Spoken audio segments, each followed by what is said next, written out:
weekend out there this morning. Great weather. Yep. It was refreshing. Yep. All right, go ahead and get started. Hi, Duke. How you doing? I'm good, Tyler. How are you?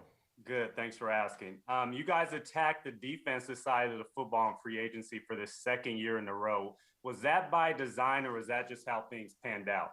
A little bit of both. We thought we had needs over there we needed to address, and we had opportunities that came up that we felt were good opportunities for us. So it was a little bit of both. You never know how free agency is going to go when you kick it off, but we knew that there were spots over there we wanted to address and had needs, and we wanted to kind of free up our draft a little bit, and so that's the way we chose to go. On the offensive line, you added Riley Reef and re-signed Quentin Spain. Are you satisfied with the current state of your offensive line? And moving forward in the draft, how do you feel about the upcoming draft class, that offensive line? Yeah, I think it's a position we'll address at some point in the draft. We'll see where that point comes. We're still going through those discussions. I do think we've got some good players in the building, and I think the group can come together. I'm very bullish on how that group can meld. It's got to stay healthy, and if we can get a healthy season out of it and we can get 5 guys playing together, I think the unit as a whole will look a lot better. And so I'm hopeful, knocking on wood, that guys can get through camp and get through the season healthy and kind of come together as a group. But do I anticipate still some new additions? I do, yeah.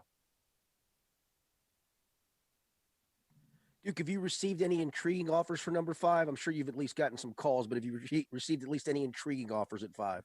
Yeah, there's nothing hard. I think people are still waiting to see exactly what's going to happen. Maybe at 3 and 4, those things will come a little in a more firm way during the draft as the draft unfolds.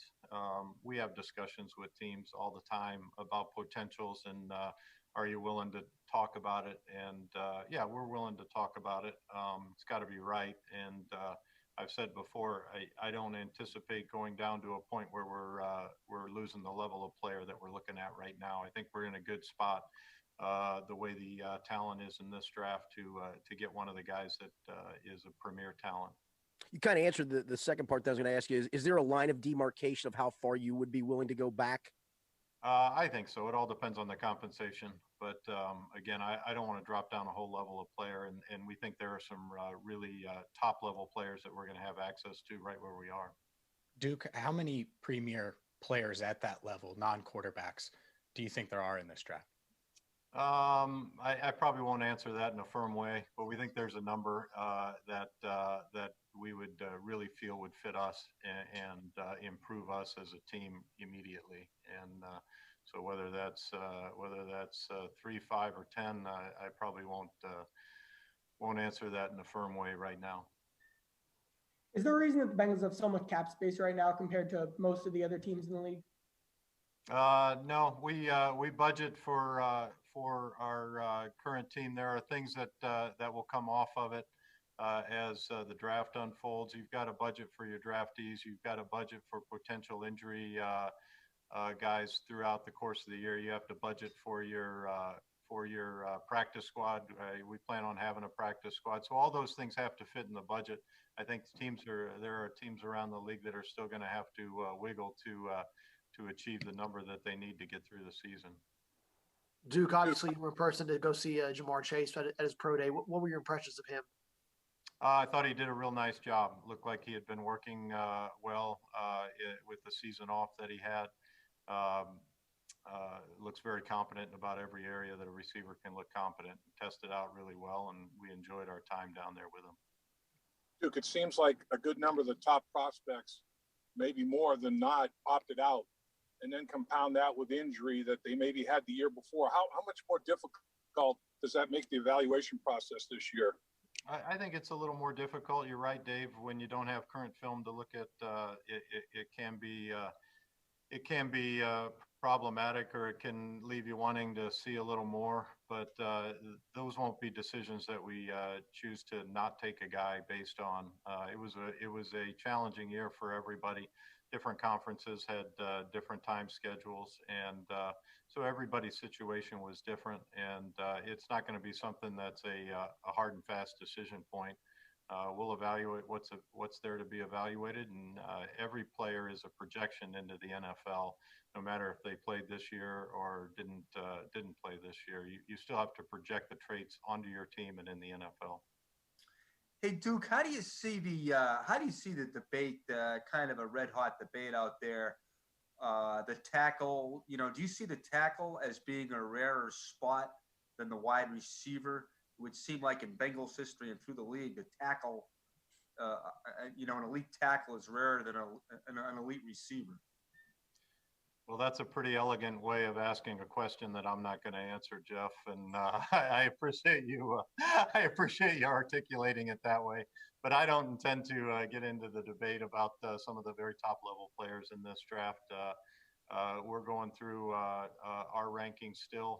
We're having meetings daily on it, and we'll come out with the order for our current team and for the long term of the Bengals. But I appreciate the question. But in terms of trying to rank some of the top names in the draft based on position or otherwise, I'll probably avoid at this point. Sorry about that. I didn't mean to put you on the spot there, Duke. I got Well, carried away, I guess. Jeff, you can't put me on the spot. You can offer any questions you want. I just might choose not to go into greater detail. I wish I had some interesting things to show you like I did last year, but I've got this room isn't very interesting, and I don't have my porch to walk you guys around. So it's I need some other time killers. So I'll just have long-winded non-answers for some of these questions. Sorry about that. What do you think in today's game is the toughest position to accurately predict success translating from college to pro? Maybe taking QB out, because obviously there's a lot there, but has that maybe changed over the last 5 to 10 years? That's a good question. I don't have every position, has certain traits that you'd like to see. And then every player has certain deficits that you have to say, okay, we'll accept that or we won't accept that. Very few players have all the traits you want and every measurable you want.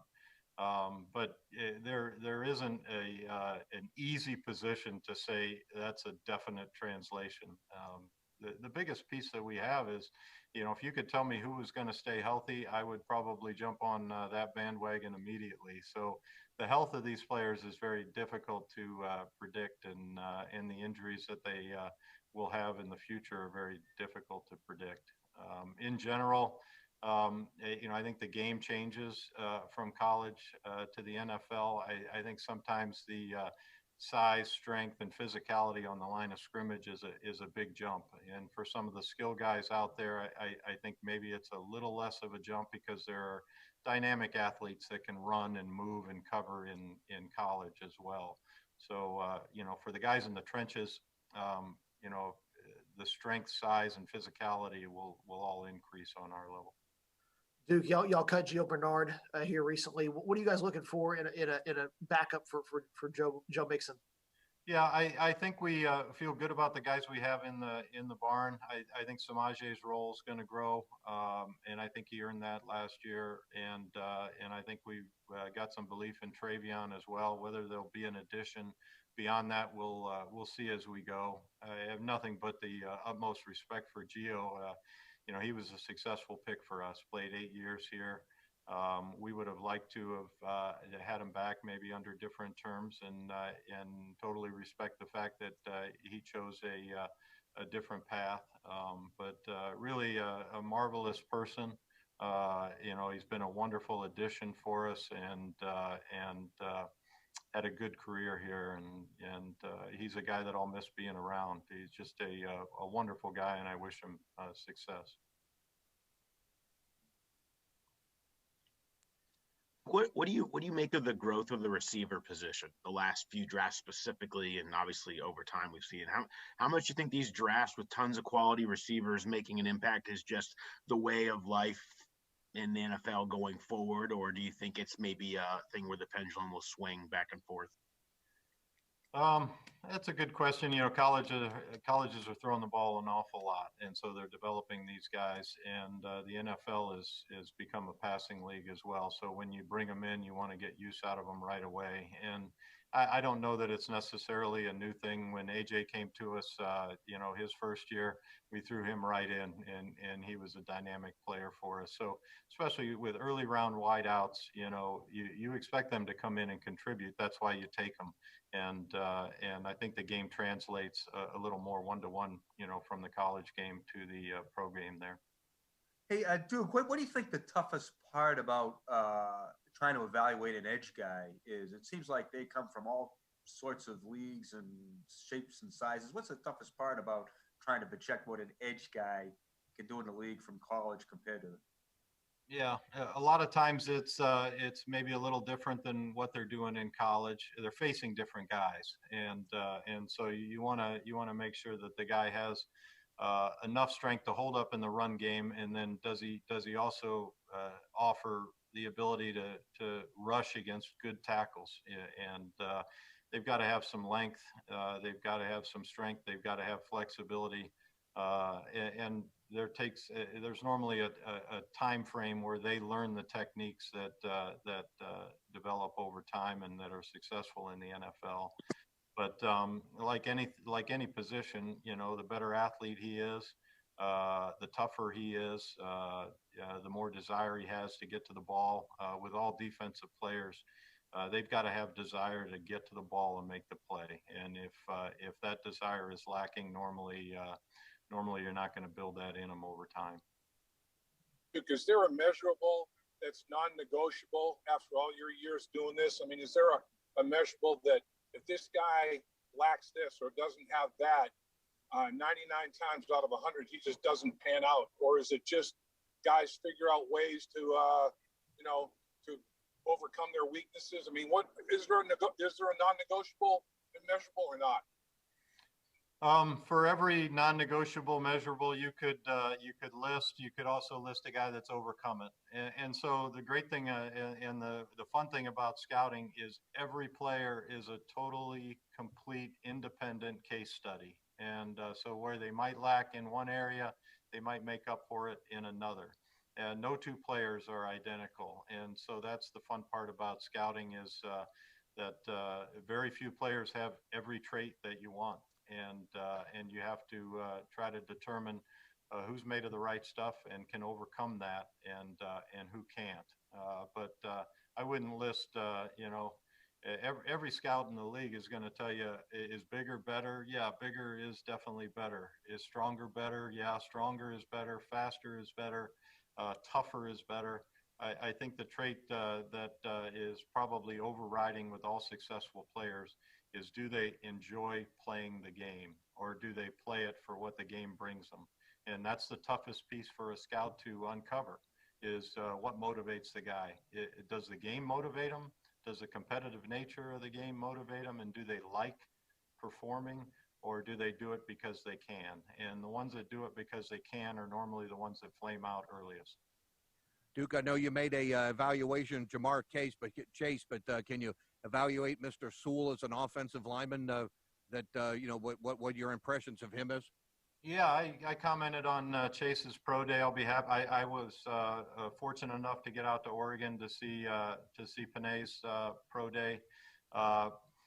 Physically, exactly what you're looking for. He's strong. He's big. He's thick. He has balance. He's got good movement for his position.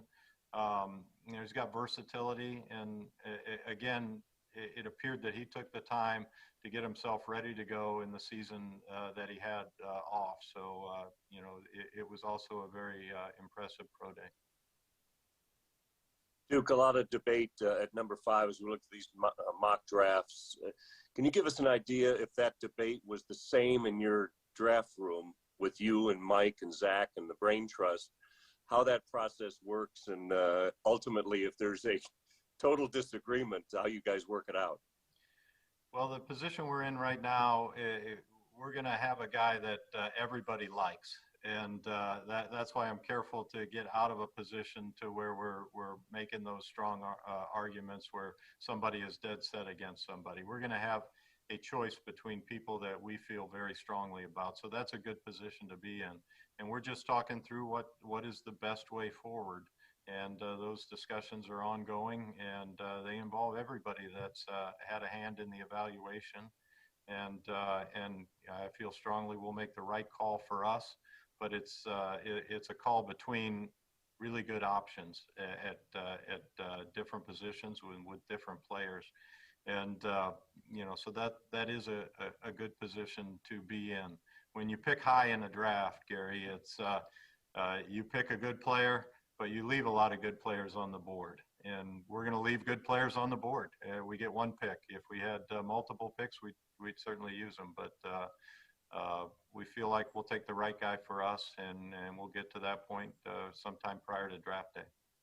What led to you guys bringing back Quentin Spain? And I guess what are your expectations for him heading into the season? Yeah, Quentin Spain came in, did a really good job for us, fit in immediately, learned our system fast.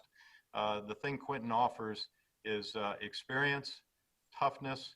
He's a good leader, and he can learn fast, and he can play multiple positions. And so Quentin Spain is a proven NFL player, and he'll be in the mix to have a real role for us. And we'll see how it goes. There'll be other people in that mix as well. Duke, when you're evaluating these prospects and trying to figure out if they do love the game, like you mentioned, how valuable is it to talk with Joe Burrow about the LSU prospects, or T. Higgins about Clemson, or Jonah Williams about his former teammates at Alabama, and kind of get their input on what they think about these prospects? Yeah, I think when you can talk to teammates of guys, there's a perspective there that you don't have access to. And so we try to take advantage of that the best we can. And, a lot of these guys have close relationships with some of these players. And so, we use every source we can. It's no different than talking to his high school coach or his college coach or the coordinator or the head coach or the trainer or the strength and conditioning guy. We try to talk to as many people that know the guy and come to a consensus on him, and teammates fit into that mold for sure. Duke, the Jets traded Darnold, pretty much guaranteeing that a quarterback will go 2. The 49ers moved up and guaranteed the quarterback will go 3. Did you do a little bit of a fist pump every time a spot in front of you is basically guaranteed to be a quarterback? Well, I can't confirm a fist pump, and nor can I tell you that I know for sure what they're going to do. You can read the tea leaves. The one thing I know for sure is that when we go to pick, we will have known what they've done, unless they choose to pass, and I don't think that that's going to be the issue. So I think all picks will be turned in ahead of us prior to the time expiring. So we'll know. We can guess like everybody else, and we can feel like we know. But the one thing is we will know before we go, and so that's really all that matters to us. Duke, the pre-draft narrative around y'all has seemingly excluded Kyle Pitts. What are y'all's thoughts about him, and kind of what do you make of him as a prospect? Yeah, I can't confirm any of the pre-draft narrative. That is more your world, Ben, than mine. But we were able to go down and see Kyle at his pro day as well. Really outstanding traits for the position. A lot of versatility. Catches the ball well. He runs well. He's going to be a matchup problem for defensive coordinators in the league. Motivated kid, and very impressive to see in person and talk to. Y'all are about year 3 of this rebuilding project. As one of the guys in the front office where we can speak to, what's the feeling like entering this year, and kind of what are y'all looking for as a front office in 2020? We want to win. That's every year. It doesn't change. We have goals like every team has goals, and the number one goal is to win. And when we line up on Sundays, the expectation is to win. Everything we do in preparing the team is with that expectation. Everything we do in acquiring players is with that expectation. So that's an easy answer. We want to win, and we want to win every time we take the field. Duke, how does that impact your thought process with the 5th pick? how quickly that player can make an impact or how big of an impact he can have right away. James, I would expect anybody we take in that with that 5th pick is going to be the expectation is that he's going to come in and help us win immediately and play a big role. That's the expectation, and we'll have a vision for that guy. But it won't be a long development process with a guy that we take there. His expectation will be to come in, be a starter, and be a producer for us. 2 more minutes. Rick, you've had some rotten luck when it comes to injuries with your first pick in recent years. Does that have any impact, on where you might go this year? Or is that just one of those things that, obviously you always take the medicine or the medicals into consideration, but does that history have any impact? If I could predict what's going to happen to these guys when they take the field with us, it would make life a lot easier. But Dan, we've taken guys that have never missed a game in college that the first thing that happens to them with us is they come in and get hurt before they even take the field. And then we've taken guys that have had injury issues in college that come in and never get hurt again. So it's not something that you can predict. It's not something that we figured out how to predict anyway. You got to take guys that are motivated, and when they do get hurt, they're motivated to get better and get back on the field. We can judge that, but in terms of predicting a shoulder injury or a pec tear or an ankle sprain that's 6 weeks out, we just haven't figured out a way to predict those yet. Speaking of injuries, your quarterback said that he's still optimistic about playing week 1. Are you optimistic that he'll be available for the season opener? And how is his rehab going, in your estimation? Yeah, I'm with Joe. If he's optimistic, I'm optimistic. That's Joe, and that's our expectation too. And I haven't been close to the rehab. I've been grinding away in the draft room. But when I've seen him, I've been impressed with where he is and how he's working, and what he says, I believe, and that's certainly our expectation too. He checks the boxes for a motivated player and one that loves the competition and loves competing, and will do what it takes to put himself in that position. One last question. Speaking of Joe, how much is he lobbying for JaMarr Chase? Is he? I haven't heard a lobby. Again, I've been head down in my draft room. Joe is aware of the players that we have in front of us. I think he's on board with anybody we choose, from that group. And there is no active lobby for any one or the other. I do think he is aware of the universe and is on board with anybody we choose from that universe, and that's a good thing. I've said it before, we're going to do what we think is best to make Joe as successful as he can be, because the more successful Joe is, the more successful the Bengals will be. But the expectation is always to win, and that's his expectation. That's mine. And it be everybody's in the organization, and so we'll take the guy that we'll think will help us achieve that. All right, Duke. Thanks for your time. We'll let you go. Bet. Thanks, guys. Thanks, Duke.